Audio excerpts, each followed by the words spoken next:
Welcome to The Explainer. I'm your host, and today we're jumping right into an event that absolutely shattered the modern world and completely rewrote the map of the globe.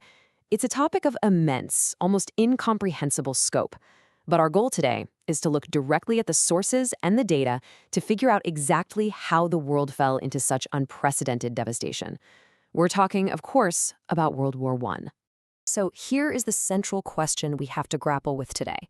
How does a single, highly localized event, the assassination of one archduke in the Balkans, trigger a diplomatic meltdown that ultimately pulls 135 countries into the deadliest conflict humanity had ever witnessed? It sounds like a movie plot, but it's our history. Okay, let's dive into this. To grasp this complex history, we're breaking it down into 5 steps. 1. The 4 main causes. 2. The spark and domino effect. 3. Trenches and new weapons. 4. Global turning points. And 5. A redrawn world. Section 1. The 4 main causes. Building the European powder keg. You see, the world didn't just blindly stumble into war in 1914. Long before any shots were fired, Europe was basically a ticking time bomb. To remember why, historians use the really handy acronym MAIN. First up is militarism, fueled by massive naval arms races and this wildly naive cultural belief that war was actually a glorious positive thing for a nation. Then alliances, which were often drafted in total secret. Next is imperialism, with empires fiercely competing for global colonies. And finally, nationalism, which especially in the multi-ethnic Austro-Hungarian Empire created intense, highly volatile border tensions. Because of all that growing paranoia, Europe essentially split itself right down the middle into 2 massive, heavily armed camps.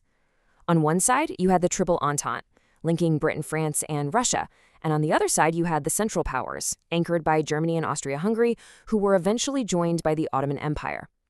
Now, the catch with these mutual defense agreements is that they guaranteed one terrifying reality. War with one country literally meant war with them all. Section 2. The spark and domino effect. The July crisis of 1914. All right, so with the powder keg fully built, all it needed was a spark. And that spark happened on June 28, 1914. The heir to the Austro-Hungarian throne, Archduke Franz Ferdinand, was assassinated in Sarajevo by a Serbian nationalist named Gavrilo Princip. Austria-Hungary immediately blamed Serbia, kicking off a diplomatic meltdown that we now call the July crisis. That rigid alliance system we just looked at, it locked right into place, and the gears of war started turning. And this brilliantly illustrates just how fast those dominoes fall. By late July, Austria invades Serbia. Well, because Russia protects Serbia, Russia mobilizes its army. Then Germany responds by declaring war on Russia. Now, Germany's strategy here, called the Schlieffen Plan, involved a rapid invasion through neutral Belgium to quickly knock out France before having to pivot back to Russia, basically to avoid a 2-front war. But invading Belgium forces Britain to declare war on Germany. So by November, the quick victory everyone expected had completely failed, leaving a massive, bloody deadlock. Section 3. Trenches and new weapons, the brutal reality of the Western Front. That deadlock dragged the world out of the political halls of power and into the grueling, physical reality of modern industrial warfare on the Western Front. When the German advance into France was finally halted at the Battle of the Marne, both sides literally dug in. This created a static, 600-mile front of trenches stretching from the Swiss border all the way up to the North Sea. It became a pure war of attrition. Suddenly, those old military tactics of marching in neat rows and doing mass infantry charges were facing the terrifying realities of the 20th century. And that brings us to a crucial question. How did the Industrial Revolution fundamentally alter the battlefield? Because you had generals using 19th century tactics against 20th century weapons, and the result was an absolute slaughter. Now, what's really interesting about this slide is the sheer volume of destruction these new tools unleashed. I mean, it was totally unprecedented.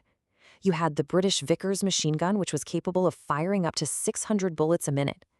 Imagine combining that with massive artillery barrages, the brutal invention of armored tanks, and the absolute horrors of poison gas. We also saw airplanes being used in combat for the very first time, and deadly German U-boats prowling the seas. The technology of death had practically been perfected. Section 4. Global turning points, the human toll and shifting tides. This new kind of warfare brought a staggering human toll. Let's just take a moment of pause and look at this number. 600,000. That is the number of casualties suffered by Allied forces alone in a single campaign, the 1916 Battle of the Somme. And get this, that was a battle where the front line only moved a few miles. The Germans literally called it the bloodbath. The sheer scale of the carnage was unlike anything the world had ever imagined.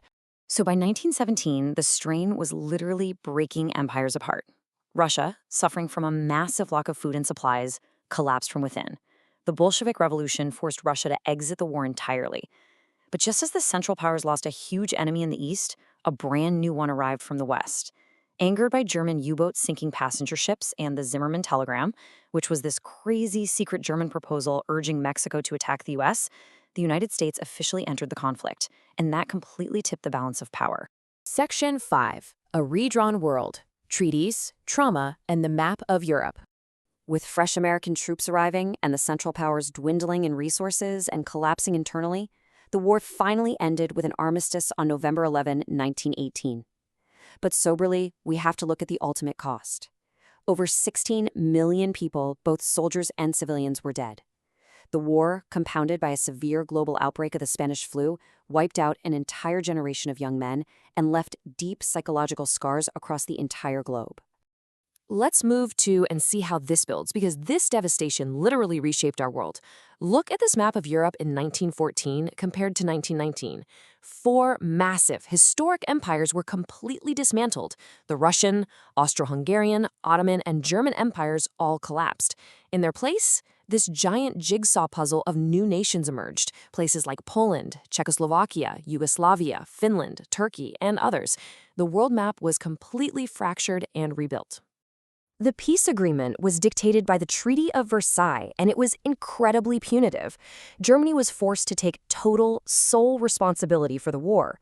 They had to pay a staggering $31.5 billion in reparations, severely restrict their military, and surrender vital territory. It was specifically designed to keep Germany weak, but instead it deeply crippled their economy and fostered a fierce, burning resentment among the German people. And so, we're left with this final, provocative thought. The leaders of the world created the League of Nations and confidently called this the war to end all wars. But as we look back at the crushed economies, the redrawn borders, and the bitter resentments left in the wake of the Treaty of Versailles, we have to ask, did they truly create peace? Or did they simply plant the seeds for an even deadlier sequel just 2 decades later? That is definitely something to ponder as we close out today's explainer. Thank you so much for joining me, and keep questioning the history that shapes our world.